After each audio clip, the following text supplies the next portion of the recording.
Correct. Out.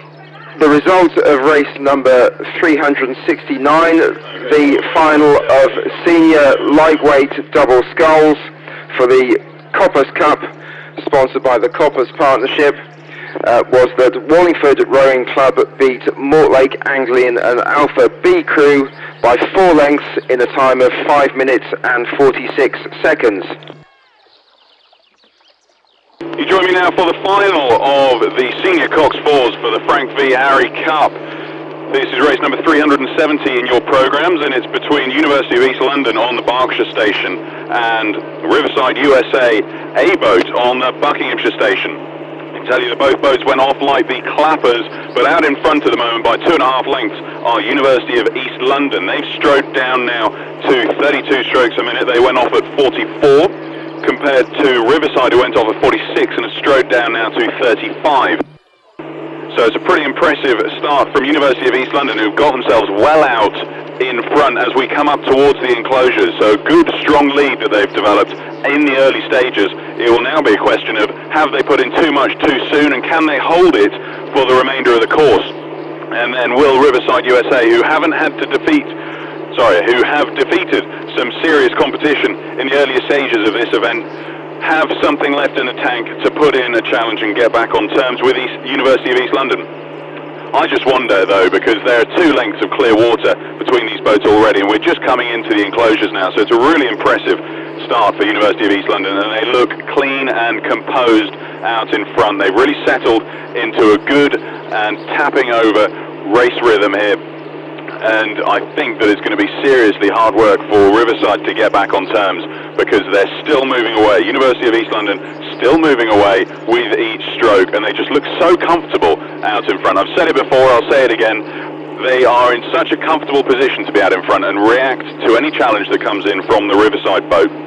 They'll be able to notice an up in the rating in their Riverside boat, and they'll be able to react, lift their rating, put in a 10-stroke burn, just enough to hold off any challenge, and that means that it'll be really difficult mentally for any crew that's behind to try and row through a distance this great with about 800 metres to go. So it's quite a gap of clear water the University of East London have developed here, and unless anything dramatic happens, I expect they will be the ones going home with the Frank Harry Cup, kindly sponsored by BP Collins for the Senior Coxed 4 event. So an excellent demonstration of Senior Coxed 4s being rowed out here by University of East London, who are well out in the lead as we come to the end of the enclosures. So good performance by Riverside USA, but they've got a lot of work to put in coming into the closing stages if they want to even come up on terms with University of East London. So University of East London have had to undertake 4 races to get themselves into this final, and it's pretty impressive stuff we're seeing on the water today. They haven't dropped their rating yet, despite having 3 to 4 lengths clear water up on the Riverside boat. So they're really going for it. It's almost a battle of pride of place here now, because I think they're looking to set a pretty quick time and have that recorded in the record books, because they are just so far in front, which is rare to see in the late stages of an event like this, where the calibre of rowing is so high. But as we come up towards Upper Thames now, well out in front, University of East London leading Riverside USA A-boat.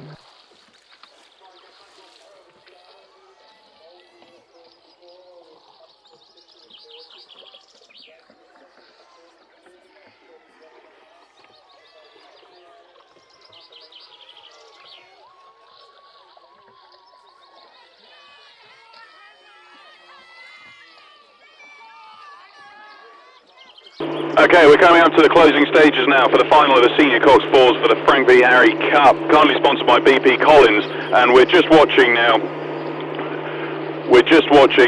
University of East London cross the line ahead of Riverside USA.